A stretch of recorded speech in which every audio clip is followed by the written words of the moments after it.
ముఖ్యమంత్రి మొన్న మాట్లాడుతూ కూడా బీజేపీ మీద అనేక విమర్శలు చేశాడు. బీజేపీని బ్రిటిష్ వాళ్ళతో పోల్చారు. ప్రధాని కూడా బ్రిటిష్ వాళ్ళకన్నా ఎక్కువ ఇక్కడ ఇబ్బందులు కూడా బ్రిటిష్ వాళ్ళకన్నా ప్రమాదకరమైంది బీజేపీ అని చెప్పి ఇక్కడ రాష్ట్ర ముఖ్యమంత్రి అక్కడ సిడబ్ల్యూసీ ప్లీనర్లో అన్నాడు. ఏమంటారు సార్ ఆయన వ్యాఖ్యలు? నిజంగా చెప్పాలంటే రేవంత్ రెడ్డి గారిని చూస్తే జాలేస్తుంది. వారికి కాంగ్రెస్ పార్టీ వాళ్ళని నమ్మట్లేదు, ఆయన నమ్మట్లేదు, ఆయన కాంగ్రెస్ పార్టీ నమ్మట్లేదు. ఏదైతే శీల పరీక్ష ఉంటుంది కదా, అంటే శీల పరీక్ష నేను కాంగ్రెస్తో ఉన్నాను అని నిరూపించటానికి బీజేపీ మీద కానీ మోడీ గారి మీద కానీ వారు చేసినటువంటి వ్యాఖ్యలు దానికి నిదర్శనం. ఇక రేవంత్ రెడ్డి గారి వ్యాఖ్యలు మనం సీరియస్గా తీసుకోవద్దు. ఎందుకంటే గతంలో చెప్పారు, జనము అబద్ధాలు కోరుకుంటున్నారు. ఈరోజు మోడీ గారిని తిడతాడు, బీజేపీని తిడతాడు, ఢిల్లీలో పోయి బీజేపీని క్షమాపణ అడుగుతాడు, కాళ్ళ మీద పడతాడు. ఎందుకంటే మాకు ఏదైనా మాట్లాడటానికి నరం లేని నాలుక అంటారు కదా, అట్లాంటిది రేవంత్ రెడ్డిది. అందుకని దాన్ని కాంగ్రెస్ పార్టీ సీరియస్గా తీసుకోదు, బీజేపీ అంతకంటే సీరియస్గా తీసుకోదు. వాళ్ళు మీరు సీరియస్గా తీసుకుంటలేరు కానీ వాళ్ళు మరి మీతో అంటగాకుతాడని సీరియస్గా తీసుకోవడం వల్లనే మరి శీల పరీక్షకి వెళ్తున్నాడు అని అనుకోవచ్చా? అదే కదా, శీల పరీక్ష కొరకే ఇవన్నీ తపనలు. రెండుకి చెడ్డైపోయిండు. పేరుకే ముఖ్యమంత్రి. మనం చూసినాం కదా హైదరాబాద్ సెంట్రల్ యూనివర్సిటీ సమీక్షలో ముఖ్యమంత్రి హోదాలో మీనాక్షి నటరాజన్ గారు వచ్చి కూర్చొని సమీక్ష చేసి దాన్ని రద్దు చేసి పోయిందంటే దాన్ని బట్టి అర్థమవుతుంది.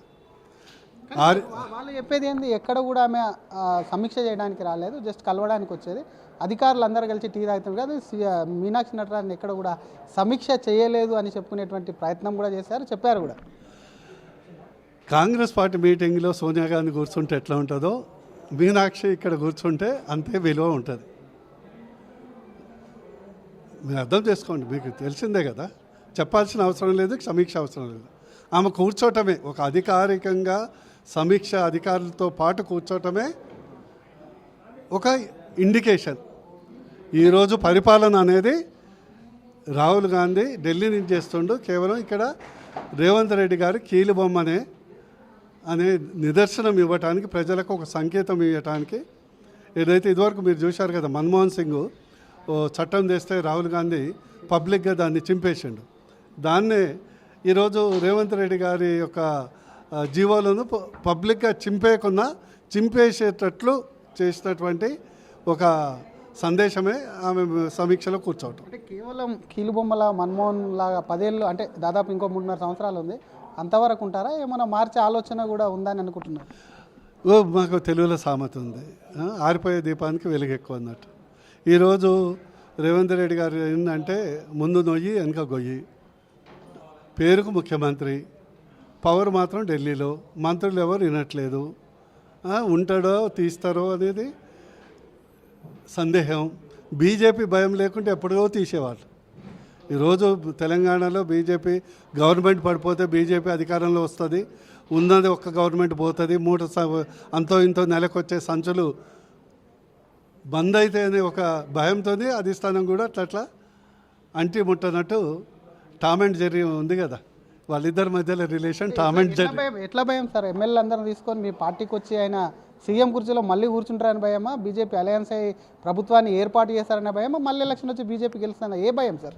ఒకటే భయం, అంటే పార్టీ పడిపోతుందేమో, గవర్నమెంట్ పడిపోతుందేమో, మధ్యాంతర ఎలక్షన్స్ వస్తాయేమో, బీజేపీ ఖచ్చితంగా కాంగ్రెస్ పొందబెట్టడానికైతే 4 కోట్ల ప్రజలు డిసైడ్ అయి ఉన్నారు.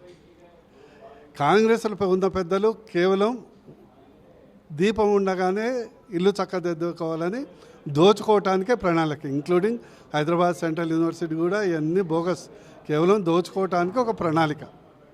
మీ ఎంపీ కూడా ఉన్నారని మాట్లాడుతున్నారు కేటీఆర్. హైదరాబాద్ సెంట్రల్ యూనివర్సిటీ అక్రమాలు ఏవైతే ఉన్నాయో వాటికి దాని వెనక తెర వెనక బీజేపీ ఎంపీ కూడా ఉన్నారన్నారు. మీరు ఎలాగో మాజీ ఎంపీ, ప్రస్తుతం ఉన్న ఎంపీలు ఎవరున్నారు, మీకు ఏమైనా ఐడియా ఉందా సార్? అదే కదా, ఇప్పుడు కేటీఆర్ గారు సెన్సేషనల్ కొరకు చెప్పడం జరిగింది. ఎంపీ ఎట్లా ఉన్నాడో, ఏదే విధంగా ఉన్నాడో ఆయనే జవాబు చెప్పాలి, అంతే కదా. ఒట్టేనే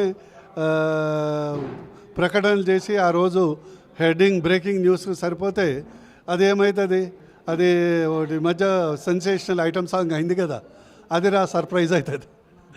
ఇంకొకసారి మీరు ఇందాక మాట్లాడితే ఆయన బీజేపీకి ఆయన శీల పరీక్ష అన్నారు కాబట్టి కేటీఆర్ కూడా ఇదే వ్యాఖ్యల్ని కోడ్ చేస్తూ బీఆర్ఎస్ వాళ్ళు ఒకటే చెప్తున్నారు, ఈ దేశంలో ఉన్నటువంటి దాంట్లో అత్యంత ముఖ్యమంత్రి పవర్ఫుల్ రేవంత్ రెడ్డి, ఎందుకంటే 2 జాతీయ పార్టీలు అండ ఉంది ఆయనకు. ఒకవైపు బీజేపీ మద్దతు ఉంది, ఇంకోవైపు కాంగ్రెస్ మద్దతు ఉంది. మీ మాటలు చూస్తే నాకు కూడా అట్లనే అనిపిస్తుంది. నిజంగానే 2 పార్టీలతోనే ముఖ్యమంత్రి ఉన్నారు ఆయన. మా పార్టీకి ఆయనతో ఏమైలాంటి సంబంధం ఎందుకుంటుంది? మా పార్టీకి ఎందుకుంటుంది? ఆయన ఏదో డ్రామాలు వేస్తున్నాడు, ఇక్కడ గల్లీలో తిట్టడం, ఢిల్లీలో పొగడటం అనేది డ్రామాలు వేస్తున్నారు. డ్రామాలు ఎక్కువ నడవవు. ఇప్పుడు ఎగ్జాంపుల్ ఏంటంటే, వారు చేయాల్సింది ప్రజలకు నిబద్ధతతో పరిపాలన. వారు చేసినటువంటి ఏదైతే 6 హామీలు ఉన్నాయో, లేకుంటే మిగతా యొక్క 420 హామీలు ఉన్నాయో దాన్ని అమలు చేసే ప్రయత్నం చేయాలి. ఎట్లా ఉందంటే, నాకు ఈ పరిపాలన చూస్తే ఒక సినిమాలో ఒక జోక్ ఉండే, వేణుమాధవ్ అది. క్వశ్చన్ ఒకటి అడుగుతుంటే ఆన్సర్ ఒకడు చెప్తుంటాడు. మీ నాన్న పేరు ఏంటంటే అప్పట్లో ముషారఫ్, ఇప్పుడు బుట్టో అన్నట్టు. ఇప్పుడు నీ రైతు భరోసా ఎదురబాయి, రైతు కూలీలకు ఎదురబాయి, కౌలు రైతులకు ఎదురబాయి, వడ్లకు 500 బోనస్ ఎదురబాయి అంటే యంగ్ ఇండియా పెడతాను. గురుకుల పాఠశాల ఏమంటే ఇంటిగ్రేటెడ్ పాఠశాలను, లేకుంటే ఇక్కడ ఉన్నటువంటి విద్యార్థులకు సంబంధించినటువంటి ఫీజు రియంబర్స్మెంట్ ఎదురబాయి అంటే ఫ్యూచర్ సిటీ అంటాడు. ఎగ్జాక్ట్గా అదే సీన్ వస్తుంది. వేణుమాధవ్ క్వశ్చన్ ఒకటి, ఆన్సర్ ఇంకోటి. Only diversion diversion diversion. భూసేకరణ చేయకుంటే అభివృద్ధి ఎలా సాధ్యం అనేది కాంగ్రెస్ నేతలు డైరెక్ట్ ప్రశ్నిస్తున్నారు. అసలు అది ఎస్సీకు సంబంధం లేదు, సంబంధం లేని భూమిని తీసుకొని అంటగాకడం కరెక్ట్ కాదు. అది రిజర్వ్డ్ ఫారెస్ట్ కూడా కాదు. బీజేపీ కావాలనే రాష్ట్రంలో మమ్మల్ని ఒకవైపు ప్రజల్లో పల్చన చేసేందుకే ప్రయత్నం చేస్తుంది అనేది వాళ్ళ ప్రధానమైన వాదన. కాంగ్రెస్ను పల్చన చేయడానికి ఏ పార్టీకి అవసరం లేదు. ప్రజలే ఆల్రెడీ పల్చన చేయటమే కాదు, అందరూ బ్లడ్ బాయిల్ అయ్యి ఎప్పుడు కూలిపోతుందా అని ఎదురు చూస్తున్నారు. ఎప్పుడు కూలిపోతుందా, ఎప్పుడు పడిపోతుందా. సో బీజేపీ మాకు కాంగ్రెస్ను బదనాం చేయాల్సిన అవసరం లేదు. కాంగ్రెస్ చేసే కుతంత్రాలను అడ్డుకోవటమే మా యొక్క లక్ష్యం. తెలంగాణను 3.5 సంవత్సరాలు కాపాడుకోవటమే బీజేపీ లక్ష్యం, కొల్లగొట్టకుండా. ఈయన 400 ఎకరాల అభివృద్ధి. ఇబ్రాహీంపట్నం మా కాన్స్టిట్యున్సీలే 26,000 ఎకరాల భూమి ప్రభుత్వంతో ఉంది. ఫార్మాసిటీ పేరు మీద 19,000 ఎకరాలు ఉంది కదా. మా కోయడే దగ్గర గవర్నమెంట్ 290 ఎకరాలు ఉంది. అదే ఫ్యాబ్ సిటీ కింద 900 ఎకరాలు ఉన్నది. కేవలం ఇది భూదంద. ఇప్పుడు సింపుల్గా చెప్తున్నా, ఇది క్విట్ ప్రో కో. ఇప్పుడు ఏంటంటే భూముల రేట్లు పడిపోయినాయి, రియల్ ఎస్టేట్ పడిపోయింది, వేలం పెట్టాలి, ఎవడు రాకుండా చూసుకోవాలి. 100 కోట్ల ఎకరం ఉన్నదాన్ని 20 కోట్లు బేస్ ప్రైస్ పెట్టుకోవాలి. బినామీ ఏదైతే కాంగ్రెస్ పార్టీ పెద్దలు నాయకులు అందరూ సిండికేట్ అయిపడి తెర వెనుకనే ఏదైనా కంపెనీ ఫ్లోట్ చేయాలి. ఆల్రెడీ ఉన్నటువంటి కంపెనీలో దాంట్లో షేర్లు పెట్టుకోవాలి, వీళ్ళు కైవసం చేసుకోవాలి, దాన్ని రియల్ ఎస్టేట్ మార్కెట్ చేయాలి.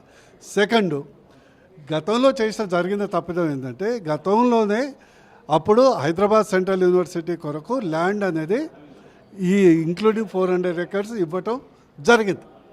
కానీ మ్యూటేషన్ జరగలే.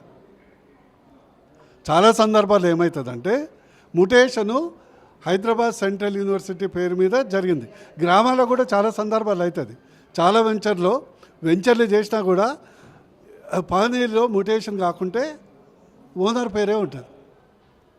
ఇక్కడ జరిగింది కూడా అదే. హైదరాబాద్ సెంట్రల్ యూనివర్సిటీ గతంలో అది అడవి ఉండే, ఇప్పుడు ప్రైమ్ ల్యాండ్ అయింది. గత ఉమ్మడి ఆంధ్రప్రదేశ్లో ఒక ఆయనకు దాని మీద కన్నుపడ్డది, ఆయన శిష్యుడికి ఇప్పుడు కన్నుపడ్డది. Same to same. వాళ్ళ గురువు మీ అలయన్స్లో ఉన్నట్టున్నాడు సార్. ఈ అలయన్స్లో ఉంటే ఇప్పుడు ప్రక్షాళన అయిపోతారు కదా. బీజేపీకి వస్తే స్వచ్ఛత వచ్చేది. రెండో కాపు కానీ అన్ని మొత్తం వాషింగ్ మిషన్ వేసినా క్లీన్ అయిపోతారు. ఇప్పుడు వాల్మీకి లాంటివాడు గజదంగా ఉండి మహర్షి అయిపోయాడు, రామాయణం రాశాడు. ఎప్పుడైనా మనిషి పరివర్తన చెందుతారు కదా. బీజేపీ వస్తే ఏంటంటే వాళ్ళు తినటానికి అవకాశం ఉండదు, అమ్మటానికి అవకాశం ఉండదు. ఒకటే నేను మీ ద్వారా తెలంగాణ ప్రజలు విజ్ఞప్తి చేస్తున్నా, ఈ ఒక్కసారి బీజేపీకి అవకాశం ఇవ్వండి. ఇప్పుడు 10 సంవత్సరాలు బీఆర్ఎస్కి ఇచ్చారు, ఇప్పుడు ఈయన తతంగం చూస్తున్నారు. ఎందుకంటే ఒక government, minimum government, maximum governance. ఎక్కడ ప్రభుత్వం కనిపించదు, కానీ ప్రభుత్వ పరిపాలనే కనిపిస్తుంది. అహంకారం ఉన్నోడు ముఖ్యమంత్రి ఉండడు. సొంత ప్రయోజనాలు చూసేటోడు ముఖ్యమంత్రి అసలే ఉండడు. కాన్స్టిట్యున్సీలో ప్రజలకు అందుబాటులో ఉండని ఎమ్మెల్యే, లేకుంటే కాన్స్టిట్యున్సీలో ప్రజలను పీడించే ఎమ్మెల్యేని ఢిల్లీ కూడా ఊరుకోగాదు. ఇక్కడ పార్టీలాగా, కాంగ్రెస్ పార్టీలాగా, రాబందుల్లాగా మొత్తం ఎమ్మెల్యేలని నియోజకవర్గాలు దండుకోండి, దున్నుకోండి, ఈ రాష్ట్రాన్ని మేము దోచుకుంటాం, నియోజకవర్గాన్ని మీరు దోచుకోండి, శాఖలని మంత్రులు దోచుకోండి, అందరం సమైక్యంగా దోచుకుందాం, అందుకొరకే కలిసి ఉంటేనే దోచుకోవచ్చు అనే ఉద్దేశంతో ఈరోజు కాంగ్రెస్ బతికుందని స్పష్టంగా అర్థమవుతుంది.